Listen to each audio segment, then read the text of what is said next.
Hello students, welcome to the maths fighter. Students, तो हम maths के क्वेश्चनों की सीरीज़ बना रहे थे 9th क्लास के। तो देखिए क्वेश्चन नंबर 4 पे आते हैं। देखिए क्वेश्चन नंबर 4 बोलता है दो पूरक कोणों का अनुपात 2:3 का है तो कोणों का मान है। तो देखो, two complementary angles are in the ratio 2:3 the angles are. तो देखो, हमें एंगल बताने हैं। हमें क्या दिया है? पूरक कोण के अनुपात दिया है। जब भी ना हमें अनुपात दिया रहता है ना, तो हम कैसे लिखते हैं? अनुपात दिया होगा तो हम कैसे लिख लेंगे? 2x होगा, ठीक है। एक ये 2x होगा और 3 को हम क्या लिख देंगे? 3x लिख देंगे, ठीक है। अब देखो, जब ये पूरक कोण की बात करता है ना, देखो पूरक कोण किसे कहते हैं? पूरक कोण का जो हमारा सम होता है, उनका जो योगफल होता है वो क्या होना चाहिए? वो होना चाहिए 90 डिग्री होना चाहिए, ठीक है। तो देखो, अब हम इन दोनों को ऐड कर देंगे ना, ये 2x है 3x है, तो ये क्या हो जाएगा? 5x, तो 90। अब देखो x की वैल्यू क्या आ जाएगी? x की वैल्यू आ जाएगी 18 आ जाएगी, 18 डिग्री। तो x की वैल्यू तो हमारी निकल गई। हमें क्या निकालना था? हमें एंगल निकालने थे ना। तो देखो, हमारा हम 2x में रखेंगे, 2x में रखेंगे तो क्या हो जाएगा? 18 18 36। देखो 36 डिग्री आ गया। फिर हम 3x में रखते हैं, 3x में रखेंगे तो दूसरा एंगल भी आ जाएगा ना, 3 इंटू 18, तो क्या आ जाएगा? 54। ये हमारा 54 क्या आ गया? 54। ये हमारा एक एंगल निकल गया 36, दूसरा एंगल निकल गया 54। यानी कि देखो, हम चेक कर लेते हैं इन दोनों का। अगर हम सम करेंगे तो 90 के इक्वल होगा। देखना, देखो 0, ये 90, ये 90। इसका मतलब क्या है? जो हमारा कौन सा एंगल, कौन कौन से एंगल को मिला करके हमारा 90 बनेगा? इनमें जो ये ऑप्शन है, देखो 2:3 के रेशियो में है, तो 2:3 के रेशियो में, तो हमारा ऑप्शन कौन सा सही हो जाएगा? हमारा ऑप्शन सी ऑप्शन हमारा सही हो जाएगा, ठीक है। तो देखो, अब नेक्स्ट क्वेश्चन है, क्वेश्चन नंबर 5 है। संलग्न चित्र में ई एफ समांतर जी एच और जो एंगल बी ए सी है वो हमारा 50 डिग्री दिया है, ठीक है। देखो, ये एंगल कौन सा angle? Angle B A C हमारा 50 डिग्री दिया है, और A C H, angle A C H ये हमारा कितना दिया है? 110 दिया है, ठीक है। तो हमें y का मान याद करना है। देखो, अब y का मान याद करना है। देखो, हम y का मान कैसे याद करेंगे? हमें y निकालना है ना। देखो क्या होता है, हमने क्या सीखा था? एकांतर कोण सीखा होगा आपने। एकांतर कोण क्या होता है? देखो, एकांतर कोण के लिए समझने के लिए क्या होता है, जैसे जिसमें जेड बन रहा होता है ना, देखो ऐसा होगा, ठीक है, सीधा जेड, या कहो ऐसे उल्टा जेड, या ऐसे, या ये ऐसे बन रहा होगा, या ये ऐसे बन रहा होगा। इस तरह से अगर ये बन रहा होगा, इनके जो एंगल होते हैं ना, ये वाला एंगल और ये वाला एंगल इक्वल हो जाएंगे, ये और ये एंगल हो जाएंगे, ठीक है। ये इक्वल कब होंगे? ये एंगल, ये तो एकांतर कोण होते हैं, ये वाला और ये वाला कोण, ये एकांतर कोण का पेयर है ना। लेकिन ये इक्वल कब होंगे एकांतर कोण? जब हमारे ना जो ये लाइनें हैं ये समांतर होंगी। देखो, अगर ई एफ समांतर जी एच है, देखो ई एफ समांतर जी एच है, ये समांतर होंगी, तो हमारे क्या होता है? देखो, यदि ई एफ समांतर जी एच ये हैं, ठीक है, ये हैं, तो हमारा क्या हो जाएगा? जो एकांतर कोण है वो इक्वल हो जाएंगी, इक्वल हो जाएंगी ना। तो इसका मतलब जो हमारा, देखो ये एक तो ये वाला एंगल है हमारा, ये वाला एंगल, देखो ये वाला, इसमें देखो ये इतना था ना, 110 था ये वाला एंगल, और जो ये पूरा एंगल है, ये पूरा एंगल क्या हो जाएगा हमारा? इक्वल हो जाएंगे। तो हम क्या लिख सकते हैं? y + 50 इक्वस टू 110 हो जाएगा ना। तो y की वैल्यू हम निकालेंगे तो क्या आ जाएगा हमारा? y की वैल्यू हमारी आ जाएगी 60। y की वैल्यू हमारी 60 डिग्री आ जाएगी। तो ये हमारा आंसर हो जाएगा, और हमें y की वैल्यू तो निकालनी थी ना। देखो, अब नेक्स्ट क्वेश्चन है, क्वेश्चन नंबर 6 है। संलग्न चित्र में समांतर चतुर्भुज ABCD का क्षेत्रफल हमें दे रखा है, 150 वर्ग सेंटीमीटर है। तो हमें किस त्रिभुज का? ADE त्रिभुज का क्षेत्रफल निकालना है हमने, ठीक है। तो इस त्रिभुज का क्षेत्रफल निकालना है। देखो, इसका क्षेत्रफल निकालना है हमने, ये जो मैंने ऐसे दिखा रखा है ना, साइडेड से साइडेड पार्ट, हमने इसका क्षेत्रफल निकालना है। तो देखो कैसे निकालते हैं। देखो कैसे क्या हो जाएगा इसके लिए। देखो, जब भी हमारा क्या होता है, एक ही आधार पर, देखो सेम बेस पर अगर हमारा त्रिभुज भी बन रहा होगा एक ही आधार पर, देखो इसी आधार पर ना, देखो यही वाली एक लाइन है ना, देखो इसी लाइन पर इसी आधार पर त्रिभुज भी बना है और इसी पर हमारा समांतर चतुर्भुज भी बना है, ठीक है। देखो जब ये हमारा जो एक त्रिभुज है ना, ये सेम हमारे सेम समांतर लाइन पे बना है, ये समांतर लाइन है ना, ये देखो इसके अंदर अगर बना होगा और इनका जो बेस आधार सेम होगा ना, तो क्या होता है, देखो इसके लिए फॉर्मूला तो हम कैसे निकालते हैं, जो त्रिभुज का क्षेत्रफल होता है ना, तो त्रिभुज का जो क्षेत्रफल होगा वो क्या होता है, हाफ होता है 1/2 किसके, इस समांतर चतुर्भुज के क्षेत्रफल के बराबर, ठीक है। समांतर चतुर्भुज का क्षेत्रफल, ठीक है। तो देखो त्रिभुज का क्षेत्रफल क्या हो जाएगा हमारा, ये तो हमने फाइंड करना है 1/2 इंटू समांतर चतुर्भुज का क्षेत्रफल, देखो हमें क्वेश्चन में दिया है ABCD का, ये देखो समांतर चतुर्भुज है ना, तो ये क्या हो जाएगा 150। तो हम इसे सॉल्व करेंगे, क्या आ जाएगा, ये क्या आ जाएगा 75। देखो हमारा ये B ऑप्शन सही हो जाएगा।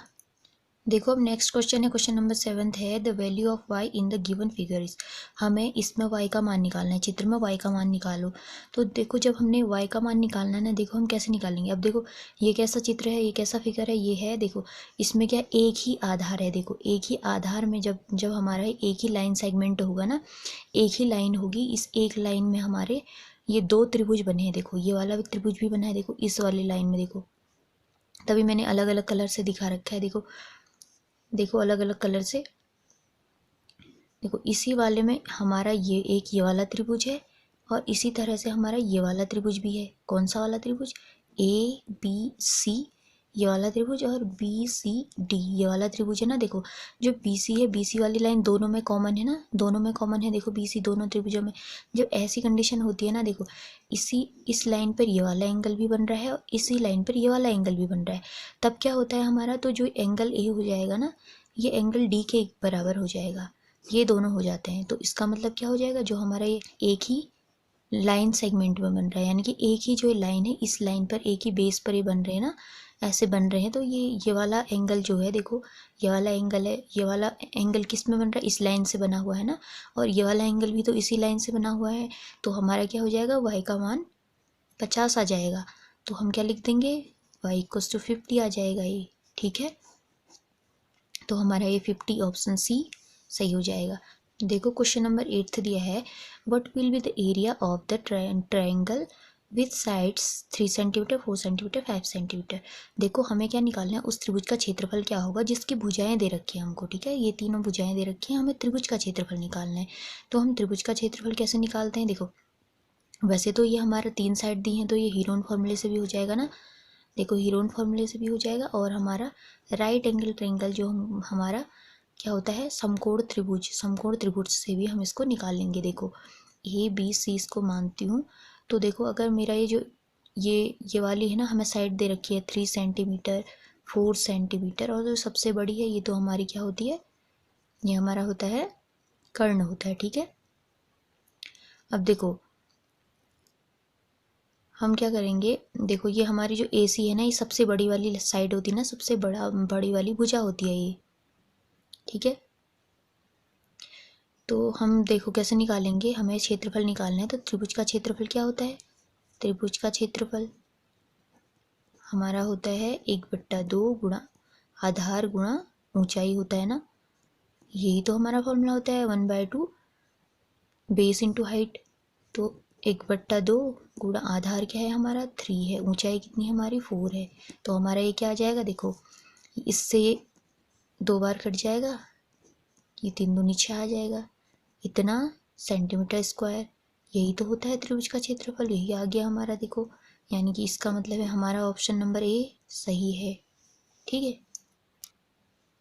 अब देखो क्वेश्चन नंबर 9 है, the ratio of the volume of 2 cubes is 1:27, what will be the ratio of their sides. देखो हमें क्या निकालना है, 2 घनों के आयतन का अनुपात हमें दिया हुआ है 1:27 है, उनकी भुजाओं का अनुपात ज्ञात करना है। देखो हमें क्या दिया, आयतन का अनुपात तो दिया है, घन के आयतन का अनुपात दिया है ना, हमें क्या निकालना है, भुजाओं का अनुपात निकालना है। अब देखो मैं क्या करती हूँ ना, जो आयतन है घनों का, पहले वाले घन का आयतन को मैं V1 ले लेती हूँ और दूसरे वाले घन के आयतन को V2 ले लेते हैं हम लोग, ठीक है। इनका जो अनुपात दिया है, देखो बट्टे मैंने तब किया, अनुपात हमें क्या दिया है, 1/1/27 दिया है ना।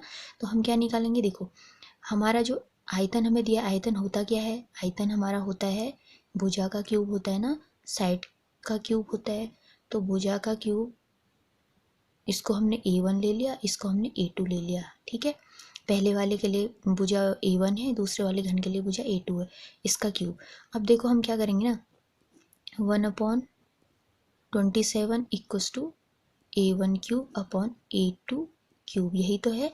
तो देखो क्या हो जाएगा, A1 क्या हो जाएगा, A1 हो जाएगा 1 का, देखो जो ये 3 होता है ना, ये क्या होता है हमारा, देखो ये इसके ऊपर आ जाता है। जब हम क्या करते हैं, A1 निकालेंगे ना यहाँ से, तो ये क्या हो जाएगा, ये क्यूब रूट होता है, देखो क्यूब रूट होता है। तो ये जो A2 निकाला ना, तो A2 क्या हो जाएगा, ये A2 हो जाएगा हमारा 27 के घात में आ जाता है A1/3। यहाँ क्या होता है, देखो यहाँ जो इसका क्यूब में है ना, वो यहाँ इसका 1 में चला जाता है, ठीक है।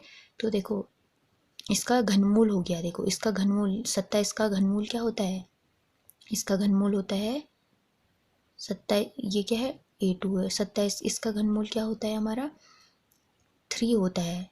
देखो 3 कैसे होता है, देखो हम इसको कैसे लिख सकते हैं, ऐसे लिख सकते हैं ना 27 को हम, 3 की घात 3, तो 1/3 हो गया, इससे कैंसिल हो जाएगा तो 3 आ जाएगा। और ये क्या हो जाएगा, A1 की पावर तो कुछ भी कर लो, 1 की घात कुछ भी कर लो 1 ही होगा ना, ये हमारा A1 हो जाएगा। A2 हमारा 3 है। तो अब देखो A1/A2 करेंगे ना हम, हमें क्या निकालना था, रेशियो निकालना था, अनुपात निकालना था साइड का ना। तो साइड तो भुजा हमारी क्या थी, A1/A2, तो क्या आ जाएगा 1/3, क्या आ जाएगा A1/A2, 1/3 आ गया, देखो 1/3 आ गया। देखो क्वेश्चन नंबर 10 है, आंकड़ों 13, 5, 8, 6, 13, 4, 14 का माध्यक है। देखो हमें माध्यक निकालना है, मीडियन निकालना है। तो मीडियन कैसे निकालते हैं, देखो सबसे पहले हम उसको छोटे से बड़े के क्रम में लिख लेते हैं ना, आरोही क्रम में। तो आरोही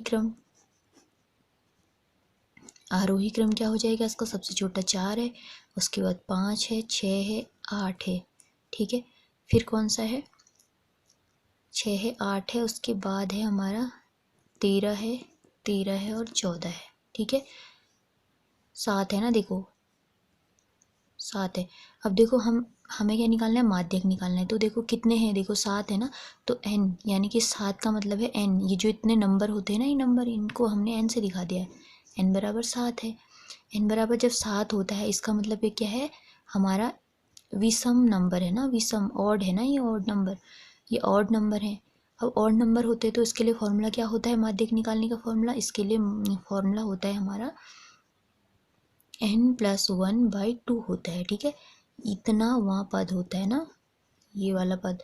तो देखो हम कैसे निकालेंगे, देखो 7+1/2, ठीक है, इतना वहाँ पद ये वाला, तो क्या हो जाएगा 8/2, 8/2, इसका मतलब क्या हो जाएगा 4 वहाँ पद, ठीक है, 4 वहाँ पद, ये 4 वहाँ पद। 4th नंबर पे कौन सा है, देखो 1 2 3 4 8 है ना, देखो 8, 4वां पद हमारा 8 है, यानी कि ये हमारा माध्यक हो जाएगा। तो हम माध्यक क्या लिख देंगे, हम लिख देंगे माध्यक हमारा 8 हो जाएगा, ठीक है।